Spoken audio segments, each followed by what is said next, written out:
Hai. Selamat pagi siswa-siswi kelas 8. Berjumpa lagi dengan saya, Miss Habiahan. Baiklah anak-anak Miss, minggu yang lalu tak terasa kita sudah menyelesaikan bab 1. Dan hari ini kita akan masuk ke bab kedua.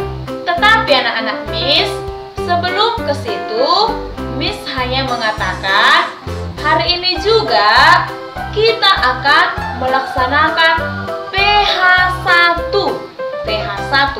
Jadi nanti anak-anak Miss, sebelum kamu memasuki tugas kuismu PH1, kamu nanti terlebih dahulu melihat materi untuk berikutnya yang Miss buat melalui video ini. Jadi nanti harus duluan kamu mempelajari materi, baru lanjutkanlah nanti ke tugas kuis. Miss harap siswa-siswi kami kelas 8 dapat mengikuti proses pembelajaran di pagi hari ini dan juga dapat mengikuti untuk melaksanakan ujian PH1-nya. Anak-anak ibu yang terkasih, sebelum kita memulai mata pelajaran kita pada pagi hari ini, terlebih dahulu kita mendengarkan lagu ini. Tak terbatas kuasa-Mu, Tuhan, semua dapat Kau lakukan. Apa yang kelihatan mustahil bagiku, itu sangat mungkin bagimu. Di saat ku tak berdaya, kuasa-Mu yang sempurna.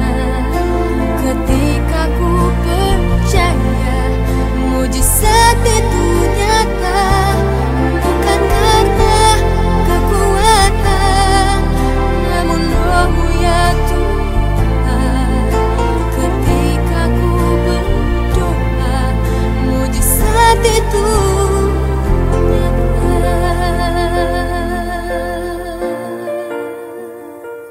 Baiklah anak-anak, Injil kita diambil dari Matius 17 ayat 1 sampai 9. Begini bunyinya. Hal menghakimi. Jangan kamu menghakimi supaya kamu tidak dihakimi. Karena dengan penghakiman yang kamu pakai untuk menghakimi, kamu akan dihakimi, dan ukuran yang kamu pakai untuk mengukur akan diukur kepadamu. Mengapakah engkau melihat selumbar di mata saudaramu, sedangkan balok di dalam matamu tidak engkau ketahui?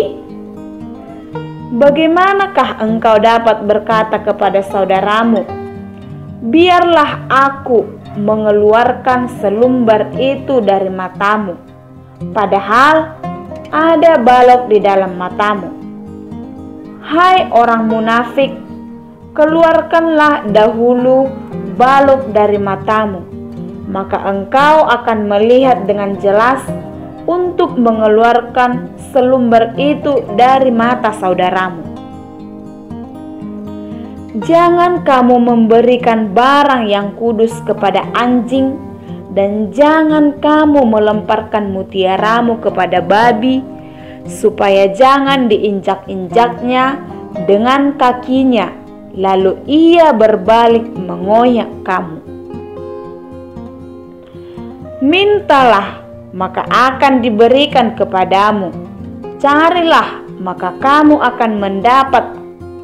Ketoklah, maka pintu akan dibukakan bagimu. Karena setiap orang yang meminta, menerima, dan setiap orang yang mencari, mendapat, dan setiap orang yang mengetok, baginya pintu dibukakan. adakah seorang daripadamu yang memberi batu kepada anaknya jika ia meminta roti? Demikianlah Injil Tuhan. Terpujilah Kristus.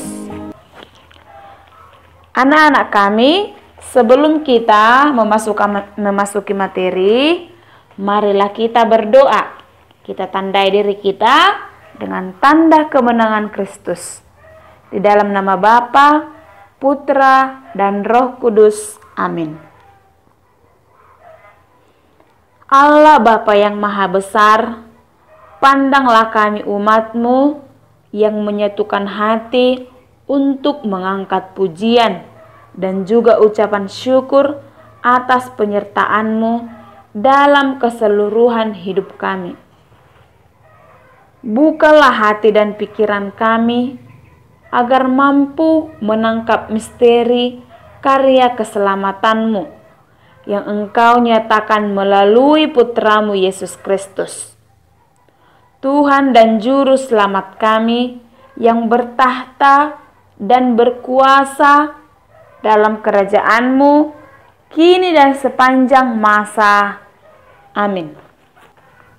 Anak-anak Miss sekalian, minggu-minggu yang lalu kita sudah menyelesaikan bab pertama. Bab pertama, materi di bab pertama itu, materi kita itu ada 2 subtema ya, yang sudah kita selesaikan. Subtema yang pertama yaitu Yesus pemenuhan janji Allah. Subtema yang kedua, Yesus sungguh Allah dan sungguh manusia. Di mana dalam pembahasan bab pertama ini kita sudah membahas tentang kealahan dan kemanusiaan Yesus sebagai sungguh Allah dan sungguh manusia. Yesus memiliki tugas di dunia ini, dan tugas itulah yang akan kita bahas pada bab kedua, yaitu bab kedua, Yesus mewartakan kerajaan Allah. Ya, dalam bab kedua ini, tema ini kita pakai sebagai menjadi 3 subtema. 3 subtema. Yang pertama, subtema yang pertama, kerajaan Allah sebagai pokok pewartaan Yesus. Subtema yang kedua, Yesus mewartakan kerajaan Allah melalui perumpamaan. Subtema yang ketiga, Yesus mewartakan kerajaan Allah melalui mujizat-mujizat. Anak-anak kami sekalian, mari kita bahas pada subtema yang pertama, bab 2 ini, yaitu kerajaan Allah sebagai pokok pewartaan Yesus. Pendalaman kita atas materi ini akan kita awali dari kata, yaitu kata kuncinya adalah kerajaan Allah. Jadi, mari kita fokuskan pada kata kerajaan Allah. Kerajaan Allah itu terdiri dari 2 kata, yaitu kerajaan dan Allah. Kata kerajaan sendiri sering diartikan dengan wilayah, kekuasaan, atau daerah kekuasaan. Pastinya anak-anak Miss, kalian pernah mendengar kerajaan-kerajaan. Contohnya kerajaan Majapahit, kerajaan Sriwijaya, dan kerajaan yang masih banyak lagi dan lain-lainnya. Tetapi, apakah kerajaan Allah yang dimaksudkan di sini adalah wilayah kekuasaan Allah atau daerah kekuasaan Allah? Yesus sendiri tidak pernah menjelaskan secara gamblang gambaran mengenai kerajaan Allah itu. Ketika dia berada di hadapan Pilatus, dia berkata, "Kerajaanku bukan dari dunia ini." Jadi, kerajaan Yesus itu bukan dari dunia. Nah, anak-anak Miss, di dunia ini banyak orang yang ingin menjadi raja, ingin berkuasa, dan orang yang haus akan kekuasaan. akan menghalalkan segala cara agar dia bisa menjadi raja. Dan ketika dia menjadi raja, dia akan memperluas wilayah kekuasaannya. Bahkan dengan kekuatan militer, pertumpahan darah, dan ada orang yang membangun wilayah sendiri dan menobatkan dirinya sendiri sebagai raja. Anak-anak Miss, apakah kerajaan Allah yang dimaksud di sini seperti kerajaan-kerajaan yang di dunia ini atau tidak? Karena kerajaan Allah itu bukan soal wilayah, bukan soal tempat yang terbatas, tetapi kerajaan Allah itu lebih daripada suatu situasi di mana Allah meraja. Kalau di hati Miss sendiri sekarang Allah meraja, maka Miss akan merasakan suasana kerajaan Allah. Kalau di tengah-tengah keluarga kalian, di tengah-tengah keluarga kita, Allah meraja, maka suasana kerajaan Allah itu akan kita alami dan kita rasakan dalam keluarga kita. Kalau Allah meraja di negara kita, maka suasana kerajaan Allah itu akan kita rasakan di dalam negara kita. Dan Raja Allah itu adalah kerajaan damai.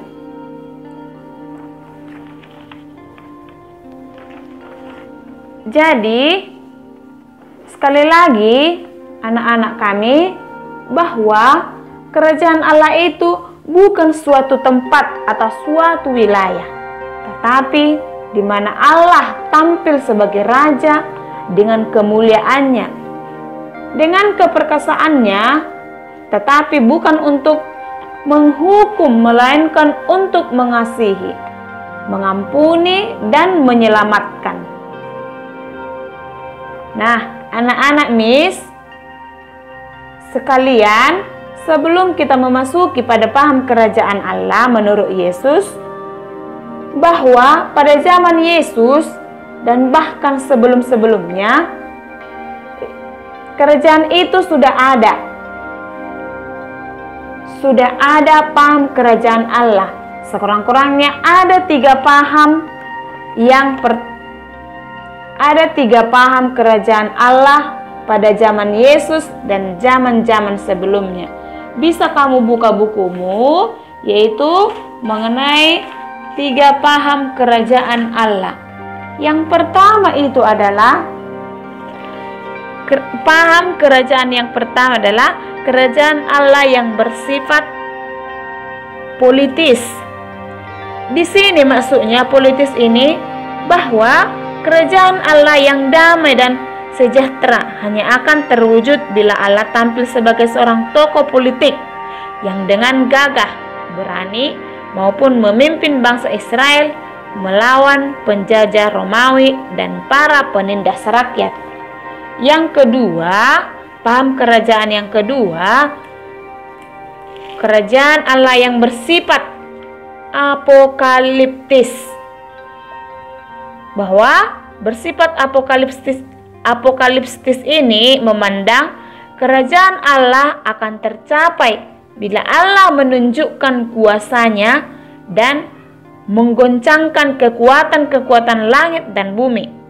Pada saat itu Allah akan membangkitkan suatu dunia baru, dan mereka menganggap penderitaan yang dialami bukan akhir segala-galanya. Kelak pada akhir zaman Allah akan menegakkan kerajaannya dan membebaskan manusia dari segala penderitaan. Yang ketiga adalah paham kerajaan Allah yang ketiga, paham kerajaan Allah yang bersifat yuridis ataupun religius. Di sini dimasukkan adalah mereka memandang hukum Taurat sebagai wujud kekuasaan Allah yang mengatur manusia. Maka mereka yang sekarang taat kepada hukum Taurat. Hukum Taurat sudah menjadi warga kerajaan Allah.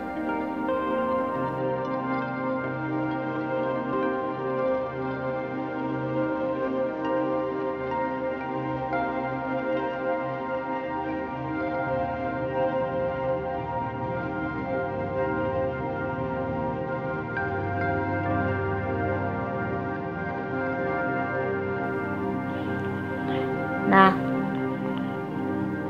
itulah materi kita pada pagi hari ini.